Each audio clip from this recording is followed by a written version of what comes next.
We all know the Resident Evil series has a lot of amazing characters and a lot of not so amazing characters, but if we were to rank each one of them individually from worst to best, where would they all sit? Well, that's what we're going to be finding out today, so grab your popcorn, kick back, grab a blanket, grab some snacks, whatever you want to do. And if you enjoy, make sure to hit the like and subscribe buttons down below, and let's just get into it.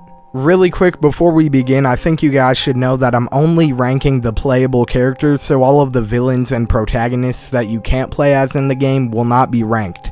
Anyway, let's get into it. From characters 39 to 21, I'm just going to do a speed round because most of these characters are from the Outbreak games and other games like that most people haven't even played. Only real Resident Evil fans know these games, so I'm just going to speed run through all these characters, and yeah, let's go. Natalia, Evgeny, Zoe, Ark, Quint, Keith, Alyssa, Josh, Parker, Cindy, David, George, Jim, Yoko, Mark, Steve, Ashley, and Fawn. In that order as well, I didn't just throw them in there like that. I was planning on actually going in depth on all of these characters, but I feel like that would be like a 45-minute video, so yeah. Anyway, at number 20 we have Bruce McGovern, a very underrated character from a very underrated game, and I don't think a lot of people would put him in their top 20s, but he's definitely secured his spot in mine, because I've played Resident Evil Dead Aim like 20 times, and it's definitely one of my favorite Resident Evil games to date, and I think his personality in Dead Aim kind of influenced Leon's in RE4,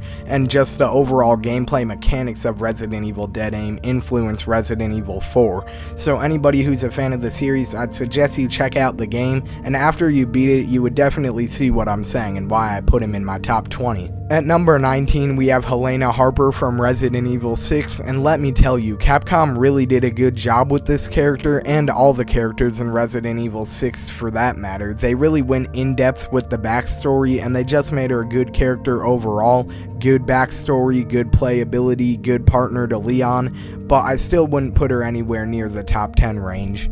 At number 18, we have Rose from Resident Evil Village, and I see a lot of people hating on the Shadows of Rose DLC, saying that it just felt rushed and it overall wasn't really good, but come on guys, give Capcom a break. I mean, they only had like 8 months to make this thing, and it was pretty well done for being made in 8 months. And I think Capcom did an amazing job of showing how Ethan and Mia's interactions with the mold affected Rose's life later on, and also her character development throughout the DLC was amazing. How she went from wanting to get rid of her powers to actually meeting Ethan and using her powers for good, and then realizing that she actually wanted to keep them because she got them from Ethan. And with that being said, I think she firmly secures her spot at number 18, not any higher and not any lower. At least to me, that is. At number 17, we have Mia for a few reasons, mainly because she was the entire reason for Resident Evil 7 happening, which isn't necessarily a good thing in the in-game universe, but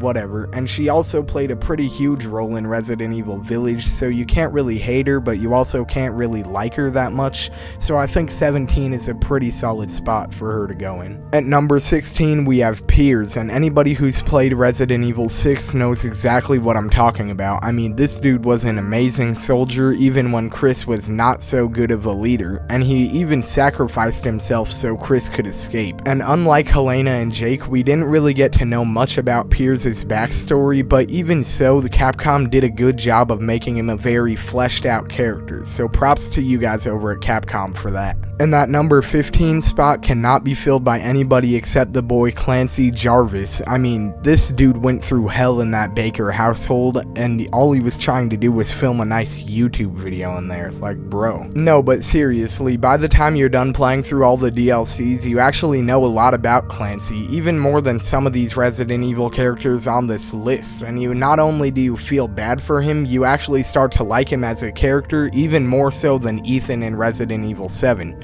But that's just my opinion. Speaking of characters we don't know anything about, the number 14 slot goes to Joe Baker. I mean, we really didn't know anything about this dude. We didn't even know he existed until we played the DLC, but over the course of this mode, we actually learned quite a bit about him. Not as much as Clancy, but I do think he's the slightly better character of the two, and I hope he comes back for another Resident Evil game, even though I have the feeling that he's not going to, but, you know, we could always hope. Hey, you made it this far into the video, which means you obviously like it, so why haven't you hit the like and subscribe buttons yet for brand new Resident Evil videos every other week? Oh, you did?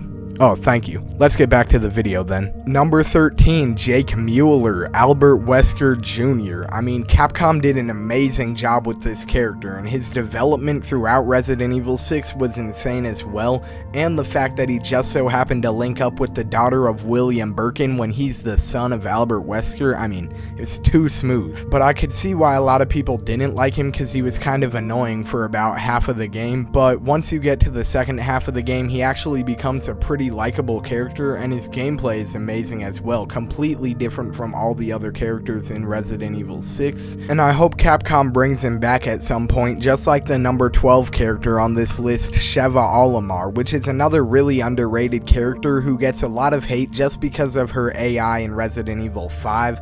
It wasn't really that good, but it wasn't the worst. It wasn't as bad as people make it out to be, but if we just look at all the character aspects of things, she's really not that bad. By no means the best Resident Evil character, but also by no means the worst, so I think I would place her right in the middle ground of 12. Not in the top 10, but not way back in the 20s. At number 11 we have Carlos, and contrary to the popular opinion, I actually wouldn't even have him in my top 15 if it wasn't for the RE3 remake. Don't get me wrong, he was good in RE3 Nemesis, but he didn't have as much personality. He just kind of felt dry in the original, but in the remake they did a lot better of a job with making him more of a character, like giving him more personality and stuff. And if you play both games back to back, you'll see what I'm talking about. At number 10 I have Sherry Birkin. In the original Resident Evil 2 I didn't really mind her, but Resident Evil 6 is where they really took her story to the next level, and they showed how the T-virus was still affecting her even into her adult years. And by the time the game is over, you really can't hate her. I mean, once again, Capcom did an amazing job with the story progression and character development with every character in Resident Evil 6. I mean, this game is very underrated for that.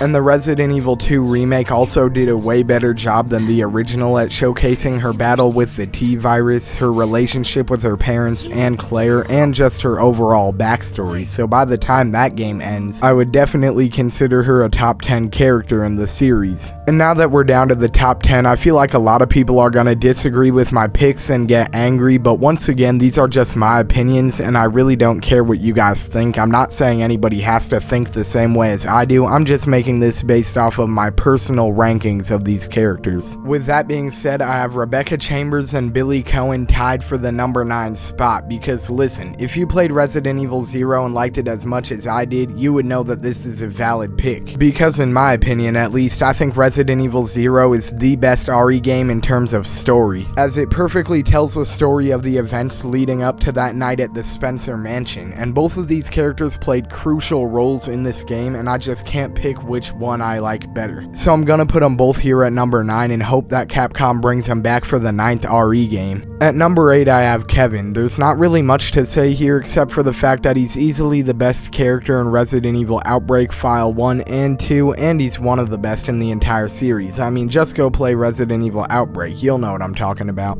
At number 7 I have Ada Wong, classic, been in the game since Resident Evil 2, just been lurking behind the scenes for the entire series, and was actually planned to come back for Resident Evil Village, but was eventually scrapped for some reason. But yeah, you can't not have Ada in your top 10, especially if you're only considering the playable Resident Evil characters, and also did I mention earlier that it's only playable characters in the story modes, so raid mode and mercenaries don't count. At number 6 I have Jill Valentine, been in the game since Resident Evil 1, started off the series, and is easily one of the best characters in the entire franchise, as well as being one of the most iconic and fan favorite characters in the franchise, with everybody in the entire community hoping she returns for Resident Evil 9, considering it's been since like 2012 that she's even been in a game, even though that took place before Resident Evil 5. So it's technically been since 2009 that we've even seen Jill in in a Resident Evil game. So if she returned for Resident Evil 9, it would absolutely break the internet and the entire fan base would be hyped. But back on topic here, I think she easily takes the number 6 spot, and now moving on to number 5, we have Claire Redfield. The RE2 remake is in my top 5 favorite video games of all time, and Revelations 2 and Code Veronica are both in my top 10, so it's no surprise to see Claire Redfield show up at number 5 on this list. She's another one of the classic Resident Evil characters, with her first appearance being in Resident Evil 2 back in 1998, where she was in search for her brother Chris Redfield, who is actually next up on this list at number 4. Chris is arguably the main character of the Resident Evil series, with him appearing in 5 mainline games, including the last 4 in a row. And making his debut all the way back in Resident Evil 1, Chris has definitely secured his spot as a legend in the Resident Evil universe, and sits perfectly in the number 4 spot for characters. And I know a lot of people are gonna hate me for this, but at the number 3 spot we have Ethan Winters. Remember earlier when I said by the time you finish Clancy's arc, he actually is a more likable character than Ethan in Resident Evil 7?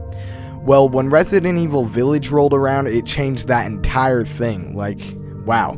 They turned Ethan from a bland, no personality having character into one of the best in the series. But with RE Village being my second favorite game in the entire series, it should come as no surprise that Ethan would be pretty high up on this list. I just don't think anyone was expecting me to put him in my top 3. But the way that Resident Evil Village and Shadows of Rose wrap up Ethan's story is absolutely phenomenal, and I highly suggest anybody who's a fan of the Resident Evil series to go play Resident Evil 7, Village, and Shadows of Rose in order, and you'll see what I'm talking about, hopefully. And at number 2 we have Barry Burton, another character who only appeared in 2 games but somehow left such a massive impact that most fans will put him in their favorite characters list. Maybe not at number 2, but somewhere in there. Cause he was good in Resident Evil 1, but anybody who's played Revelations 2 will tell you that upon completing that game, Barry instantly became one of their favorite characters. I mean, I don't care who you are, if you played Revelations 2, you love Barry Burton. End of discussion. And at the number 1 spot, how could it be anybody else except for Leon S. Kennedy himself? I mean, that's probably a really common pick, but like, he's been in nearly all of the best Resident Evil games, with Resident Evil 4, Resident Evil 4 Remake, Resident Evil 2, Resident Evil 2 Remake, Resident Evil 6, and not to mention the entire series of Resident Evil animated movies under his belt. How could you not like this character? I mean, just go and ask any Resident Evil fan, and I can almost guarantee every single one of them will have Leon somewhere in the top 5 to top 7 range. And that concludes today's video, so if you enjoyed, please be sure to hit the like and subscribe buttons down below, as I'll be dropping brand new Resident Evil videos on this channel every other week, and make sure to comment your personal Resident Evil characters list down below. And with all that being said, I'll see you all in the next one.